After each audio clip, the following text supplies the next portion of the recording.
Hello everyone, अस्सलाम वालेकुम वरहमतुल्लाहि वबरकातुहू। जैसा कि आपको मालूम है, हमारा चैप्टर नंबर 2 हमारे अतीत का हम पढ़ रहे थे, उसी को हम कंटिन्यू रखेंगे और आगे पढ़ेंगे। यहाँ है बसने की प्रक्रिया। बसने की प्रक्रिया क्या है? बसना मतलब जहाँ लोग इकट्ठे होकर या रुक कर पेड़ पौधे यानी खाने पीने की चीज़ें उगाने लग जाएं और जानवरों को पालतू बनाकर उनका इस्तेमाल करने लग जाएं, वहाँ बसना कहलाता है। चलिए पढ़ते हैं यहाँ क्या लिखा हुआ है। लोगों द्वारा पौधे उगाने और जानवरों की देखभाल करने को बसने की प्रक्रिया का नाम दिया गया है। अपनाए गए ये पौधे तथा जानवर अक्सर जंगली पौधों तथा जानवरों से भिन्न होते हैं।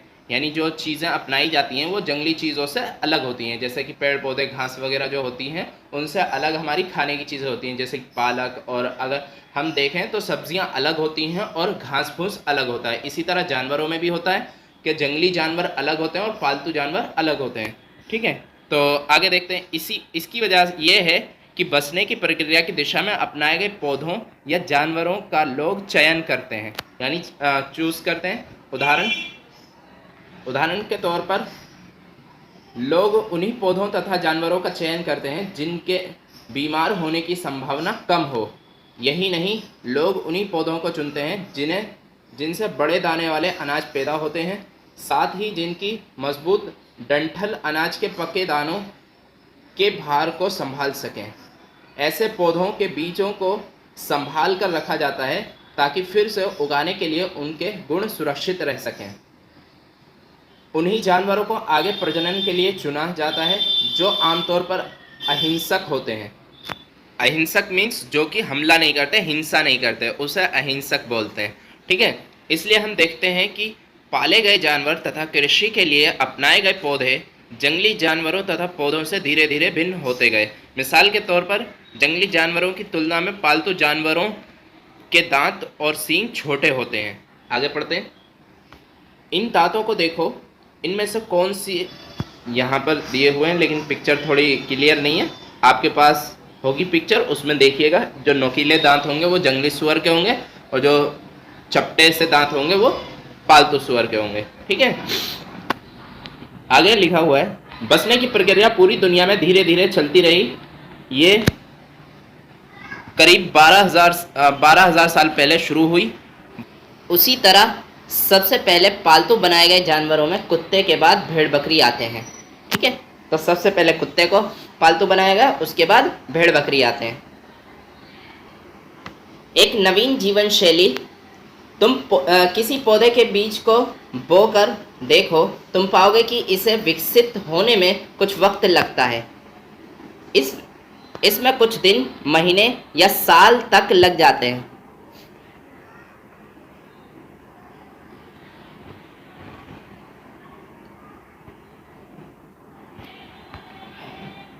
इसमें कुछ दिन, महीने या फिर साल तक लग सकता है। इसलिए जब लोग पौधे उगाने लगे तो उनकी देखभाल के लिए उन्हें एक जगह पर लंबे समय तक रहना पड़ा था। बीज बोने से लेकर फसलों के पकने तक पौधों की सिंचाई करने, खरपतवार हटाने, जानवरों और चिड़ियों से उनकी सुरक्षा करने जैसे बहुत से काम शामिल थे।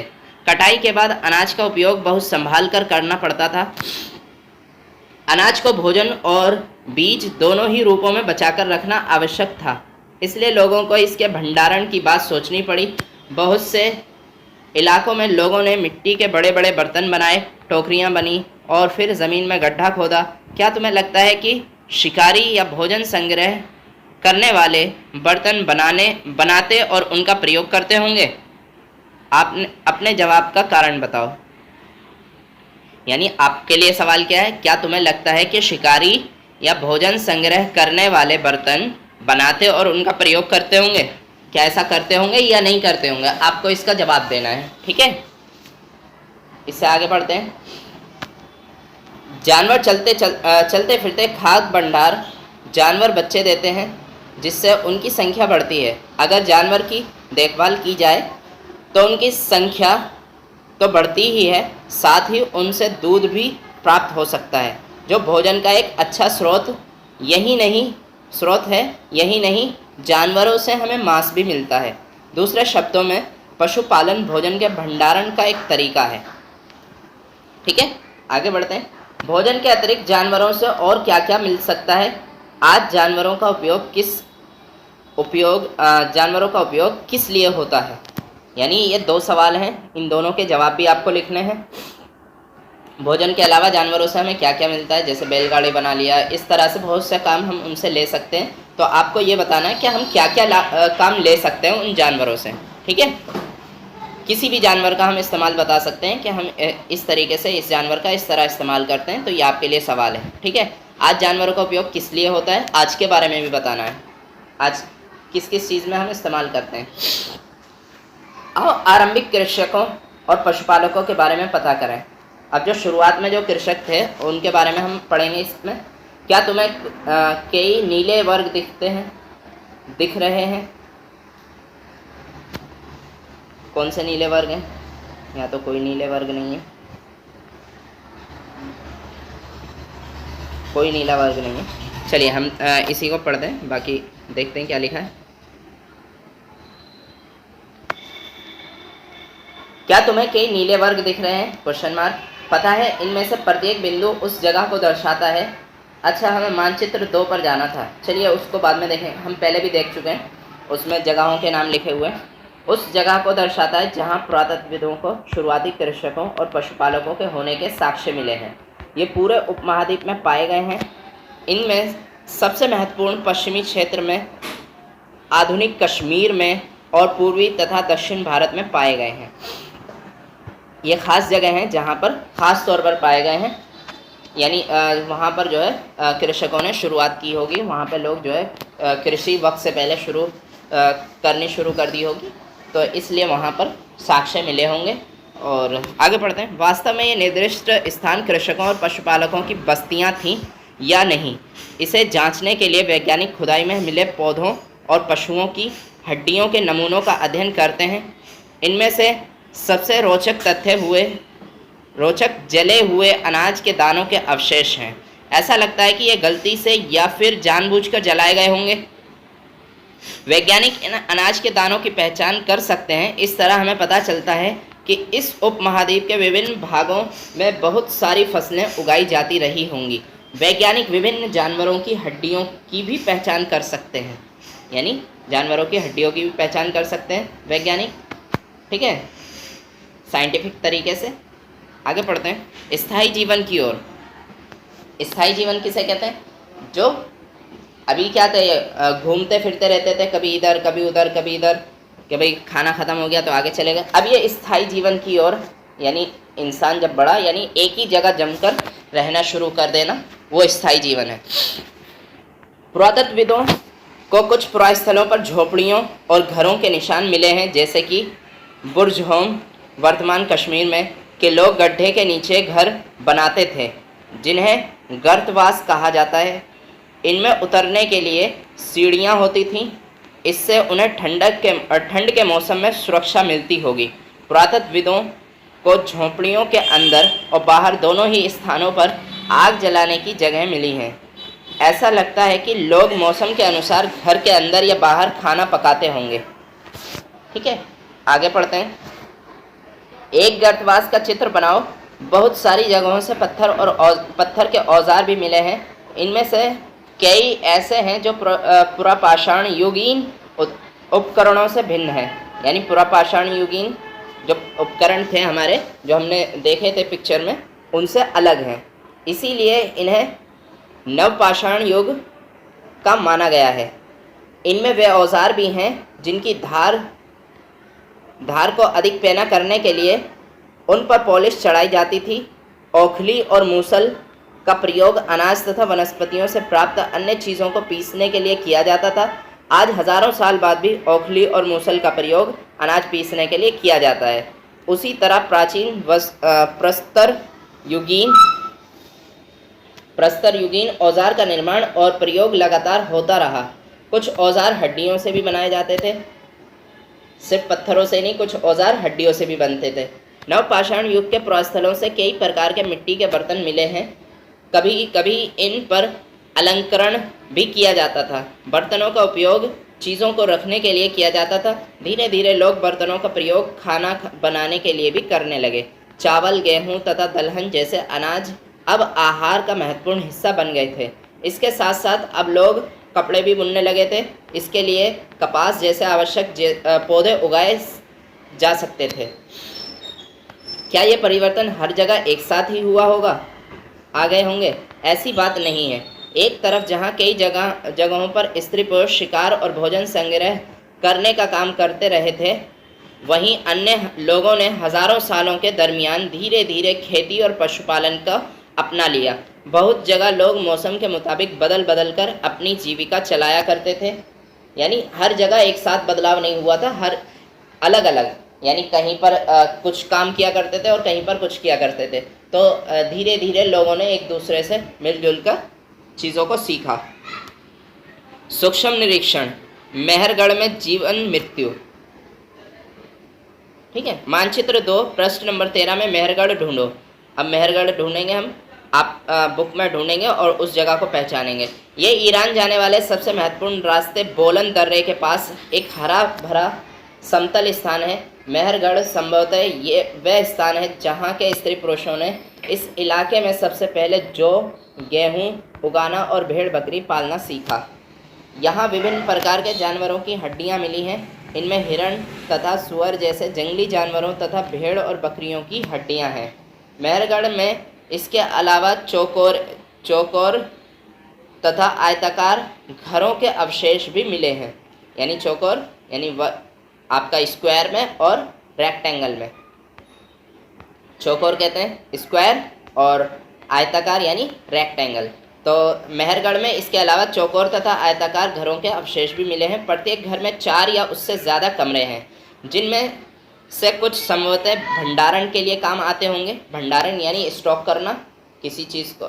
मान लीजिए गेहूँ एक वक्त में ही उगता था तो उसको स्टॉक कर लेते थे और पूरा साल इसका इस्तेमाल करते थे। मृत्यु के बाद सामान्यतः मृतक के सगे संबंधी उसके प्रति सम्मान जताते हैं।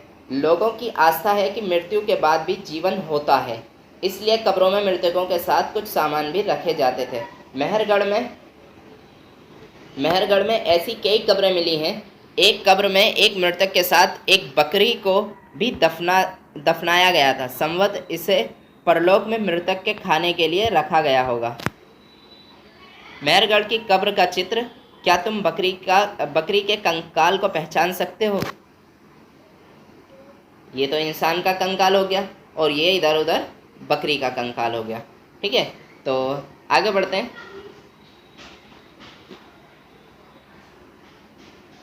फ्रांस में जो गुफा है, अन्यत्र फ्रांस में गुफा में की गई चित्रकारी। अपने एटलस में फ्रांस ढूंढो। ये चित्र फ्रांस की एक गुफा का है। इस प्रस्थल की खोज लगभग 100 साल पहले 4 स्कूली छात्रों ने की थी। इस तरह के चित्र लगभग 20,000 साल पहले से लेकर 10,000 साल पहले के बीच बनाए गए होंगे। इनमें कई जानवरों के चित्र हैं। इनमें जंगली घोड़े, गाय, भैंस, गैंडा, रेंडियर, बारहसिंगा और सुअरों को गहरे चमकीले रंगों से चित्रित किया गया है। इन रंगों को लौह अयस्क और चारकोल जैसे खनिज पदार्थों से बनाया जाता था। यह संभव है कि इन चित्रों को उत्सवों के अवसर पर बनाया जाता था। फिर इन्हें शिकारियों द्वारा शिकार पर निकलने से पहले कुछ अनुष्ठानों के लिए बनाया गया होगा। क्या तुम इन्हें बनाने का कोई और कारण बता सकते हो? यानी ये चित्र जो बनाए गए हैं इनका क्या कारण हो सकता है, इसके बारे में आप और कोई कारण भी बता सकते हो तो बताएं। ठीक है। एक नवपाषाण प्रस्थल। एटलस में तुर्की ढूंढो।